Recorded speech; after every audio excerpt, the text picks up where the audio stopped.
చాలా ఆత్మీయంగా జరుపుకునే పండగ రక్షాబంధనం. ఈరోజు ప్రపంచవ్యాప్తంగా ఉండే భారతీయ కుటుంబాలన్నింటిలో కూడా ఒక శుభదినం. అట్లాంటి ఈరోజు ఈ పండుగ జరుపుకుంటున్న ప్రతి సోదరికి, ప్రతి సోదరుడికి హృదయపూర్వకంగా మా అందరి తరపున శుభాకాంక్షలు తెలియజేస్తూ, తెలంగాణ రాష్ట్రంలోని ప్రతి సోదరికి, ప్రతి సోదరుడికి కూడా ప్రత్యేకంగా ధన్యవాదాలు తెలియజేస్తూ, మరి మా సోదరి కవిత గారు ఈరోజు రక్షాబంధనం తరపున సందర్భంగా మాతో లేకపోవడం బాధాకరమైనప్పటికీ తప్పకుండా వారికి కూడా న్యాయం లభిస్తుందని, 155 రోజులుగా ఏదైతే వారు వేదన అనుభవిస్తూ ఉన్నారో తప్పకుండా అత్యున్నత న్యాయస్థానంలో న్యాయం లభిస్తుందని చెప్పి కూడా మనస్ఫూర్తిగా ఆశిస్తూ, మరొకసారి ప్రతి సోదరుడికి, ప్రతి సోదరికి కూడా హృదయపూర్వకంగా శుభాకాంక్షలు అభినందనలు.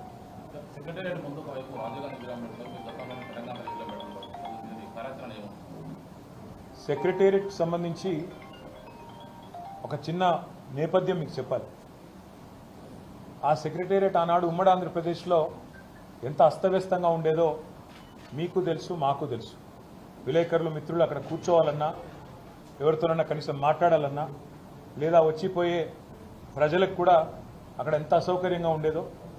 ఒక అగ్ని ప్రమాదం జరిగితే అక్కడ కనీసం ఒక ఫైర్ ఇంజిన్ రాలేని పరిస్థితి ఉండేదో మీ అందరికీ కూడా తెలుసు. ఇవన్నీ చూసిన తర్వాత తెలంగాణ రాష్ట్రం ఏర్పడ్డ తర్వాత పెద్దలు, మా పార్టీ అధ్యక్షులు, తెలంగాణ తొలి ముఖ్యమంత్రి కేసీఆర్ గారు ఒక మంచి నిర్ణయం తీసుకున్నారు. తెలంగాణ పౌరుషాన్ని, తెలంగాణ యొక్క ఆత్మగౌరవాన్ని చాటే విధంగా చాలా గొప్పగా ఒక అద్భుతమైన భవనాన్ని నిర్మాణం చేసి తెలంగాణలోని భవిష్యత్ తరాలకు అందించాలనే ఉద్దేశంతో అక్కడ ఒక మంచి డిజైన్ ఎంపిక చేసి చాలా లోతుగా ఆలోచించి సెక్రటేరియట్ కట్టారు. కట్టిన తర్వాత సెక్రటేరియట్కి ఏ డాక్టర్ బాబాసాహెబ్ అంబేద్కర్ వల్లనైతే తను రాసిన రాజ్యాంగంలో పెట్టిన ఆర్టికల్ 3 ఏదైతే ఉందో దానివల్లనే తెలంగాణ రాష్ట్రం ఏర్పడ్డది. కాబట్టి ఆ మహనీయుడికి ఘనమైన నివాళి అర్పించాలని చెప్పి సెక్రటేరియట్కి ఒక పక్కన ప్రపంచంలోనే అతిపెద్దదైన బాబాసాహెబ్ విగ్రహం పెట్టారు. అదేవిధంగా సెక్రటేరియట్కి కూడా డాక్టర్ బాబాసాహెబ్ అంబేద్కర్ గారి పేరే పెట్టారు. దాంతోపాటు కేసీఆర్ గారు అసెంబ్లీలోనే చెప్పారు, ఆ సెక్రటేరియట్లో కూర్చుని పరిపాలించే పాలకులు ఎవరైనా భవిష్యత్తులో వారికి వందలాది మంది తెలంగాణ బిడ్డలు ఎవరైతే త్యాగాలు చేశారో, తమ ప్రాణాలు అర్పించారో, అమరులయ్యారో, వారి ఆశయాలు, వారి త్యాగం నిరంతరం గుర్తుండే విధంగా, వారి త్యాగ నిరతి నిరంతరం జ్వలిస్తూనే ఉండే విధంగా అమర జ్యోతిని కూడా సెక్రటేరియట్కి ఎదురుగానే అద్భుతంగా ఒక పర్యాటకులను కూడా ఆకర్షించే విధంగా, అదేవిధంగా ఆ స్ఫూర్తి పాలకులకు కూడా నిరంతరం అందే విధంగా అమర జ్యోతిని ఎదురుగా పెట్టడం జరిగింది. పెట్టిన తర్వాత తెలంగాణ అస్తిత్వానికి ప్రతీక, తెలంగాణ ఆత్మగౌరవానికి ప్రతీక అయిన తెలంగాణ తల్లిని అక్కడే ప్రతిష్ఠించాలన్న ఉద్దేశంతో ఒక అద్భుతమైన ఐలాండ్ను కూడా అక్కడ క్రియేట్ చేయడం జరిగింది. ఇదివరకు అది లేదు, ఐలాండ్ అక్కడే క్రియేట్ చేయడం జరిగింది. చేసి ఆనాడు దశాబ్ది ఉత్సవాల్లోనే నిర్ణయం తీసుకున్నాం అక్కడ తెలంగాణ తల్లిని ప్రతిష్ఠించాలని. కానీ ఈరోజు కాంగ్రెస్ పార్టీ ఎంత కుసంస్కార పార్టీ అంటే, ఆ ముఖ్యమంత్రి జై తెలంగాణ అన్నాడు, అంబేద్కర్ విగ్రహానికి దండయ్యాడు.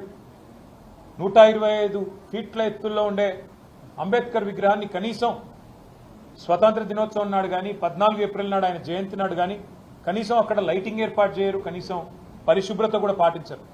అమరజ్యోతి ఇంతవరకు కనీసం పర్యాటకుల కోసం ఓపెన్ కాలేదు.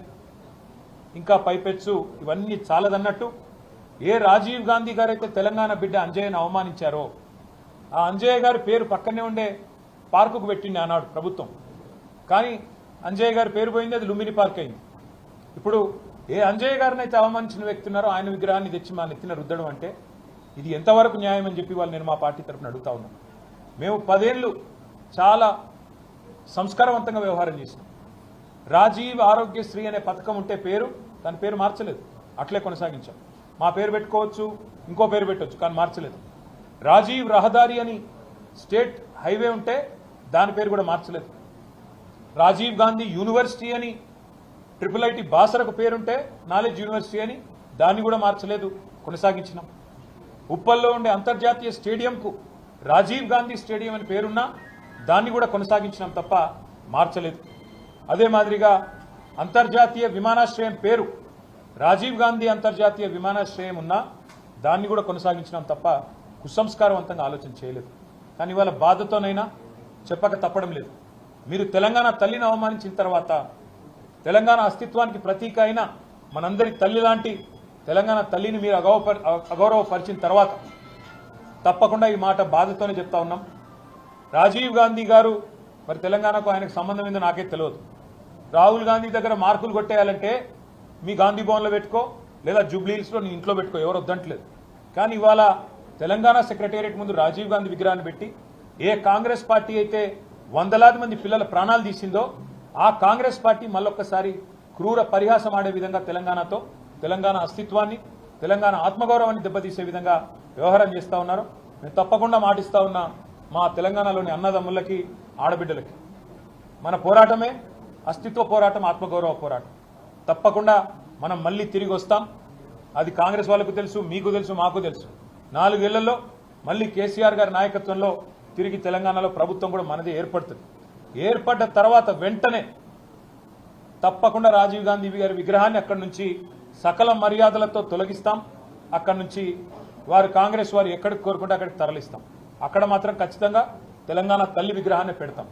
ఇవాళ కాంగ్రెస్ చేసిన ఈ దుందుడుకు, దుర్మార్గ కుసంస్కార పనికి నిరసనగా తప్పకుండా రేపటి రోజున అంతర్జాతీయ విమానాశ్రయం పేరు కూడా మారుస్తాం. ఒక తెలంగాణ ప్రముఖుడి పేరే పెడతాం. ఎందుకంటే ఇవాళ భారతదేశంలో ఏ నగరానికి పోయినా అక్కడి వాళ్ళ ప్రముఖుల పేర్లు ఉంటాయి. మీరు బొంబాయికి పోతే ఛత్రపతి శివాజీ, అదేవిధంగా బెంగళూరుకి పోతే కెంపెగౌడ పేరు, ఇట్లా ఎక్కడ పోతే అక్కడి ప్రముఖుల పేర్లు ఉంటాయి. కేవలం హైదరాబాద్లో మాత్రమే ఇవాళ రాజీవ్ గాంధీ గారి పేరు. ఇన్ని రోజులు సంస్కారవంతంగా భరించినాం, ఇక భరించే ఓపిక లేదు. ఈ కాంగ్రెస్ చేస్తున్న చిల్లర ప్రయత్నాలు, చిల్లర పనులు ఏవైతే ఉన్నాయో దీనికి ధీటుగా 4 ఏళ్ల తర్వాత సమాధానం చెప్తాము.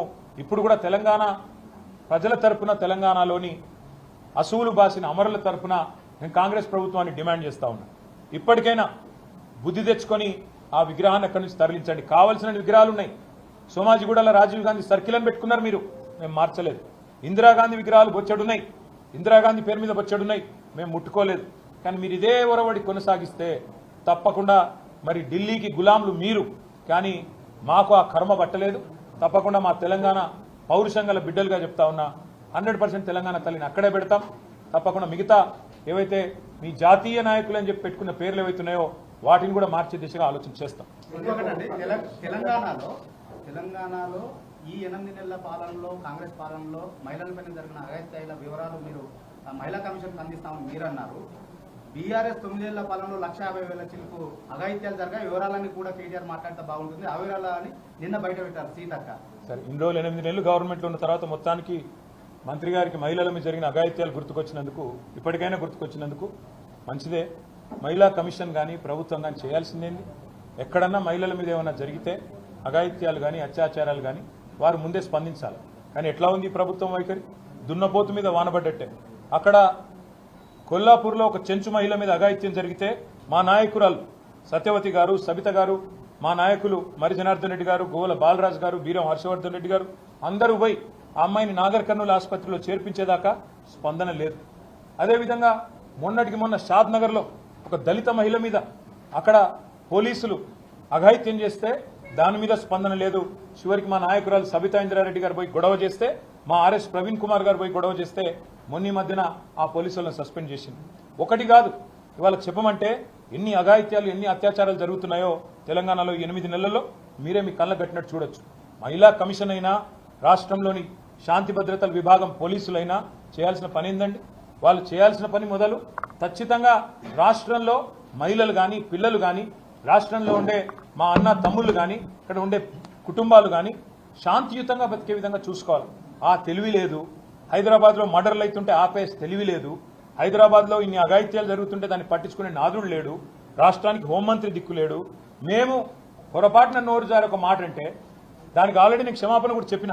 ఇక ప్రపంచంలో ఇంతకంటే పెద్ద సమస్య లేనట్టు దాన్ని సమస్య చేసి కావాలని దానికి రాజకీయ రంగు పులిమి ఇవాళ ప్రయత్నం ఏదైతే చేస్తున్నారో నేను మంత్రి గారికి ఒకటే చెప్తా ఉన్నా, మీకు మహిళల పట్ల చిత్తశుద్ధి ఉంటే మీ ప్రభుత్వానికి తప్పకుండా ఒక ఎంక్వైరీ చేయండి. ఎలాంటి అఘాయిత్యాలు జరిగాయి, ఏం జరిగినాయి, శాంతి పద్ధతులు ఆనాడు ఎట్లుండే, ఈ రోజు ఎట్లుండే, ఏం చేసిందండి ఆనాడు మా ప్రభుత్వం. ఇక మా మహమూద్ అలీ గారు ఇక్కడనే ఉన్నారు, హోంమంత్రిగా పనిచేశారు. షీ టీంలు పెట్టింది ఎవరు, భరోసా సెంటర్లు పెట్టింది ఎవరు, విమెన్ సేఫ్టీ వింగ్ చాలు చేసింది ఎవరు, షీ షటిల్స్ ప్రారంభించింది ఎవరు, దిశాని ఆ రోజు ఒక ఇన్సిడెంట్ జరిగితే వాళ్ళు నేను అడుగుతా ఉన్నా, కోల్కతాలో ఒక అమ్మాయి మౌమిత గారి మీద అక్కడ దాడి జరిగితే, అఘాయిత్యం జరిగితే, చాలా కిరాతకంగా అమ్మాయిని చంపేస్తే ఏమంటున్నారు ఇవాళ ఢిల్లీలో డాక్టర్లు, ఇంకా ఇతర చోట్ల ఇతర నగరాల్లో అక్కడ నిరసన చెప్తున్న డాక్టర్లు ఏమంటున్నారు, తెలంగాణ తరహాలో న్యాయం చేయండి అంటున్నారు. Oh that is KCR, that is Telangana. మీకున్నదా మాట్లాడే నైతిక హక్కు? వాళ్ళు ఏం జరుగుతున్నది తెలంగాణలో? ఎవరి మాన ప్రాణాలకు రక్షణ లేదు, ఆస్తులకు రక్షణ లేదు. తెలంగాణలో విచ్చలవిడిగా ఇవాళ కిరాతకంగా హత్యలు జరుగుతుంటే పట్టించుకునే నాదుడు లేడు, హోమ్ మినిస్టర్ లేడు. వీళ్ళు మాట్లాడతారా? తప్పకుండా అన్ని విషయాలు ప్రజల దృష్టిలో పెడతాము. 100% ప్రజల దృష్టిలో కాంగ్రెస్ పార్టీని ఎండగడతాం. Thank you.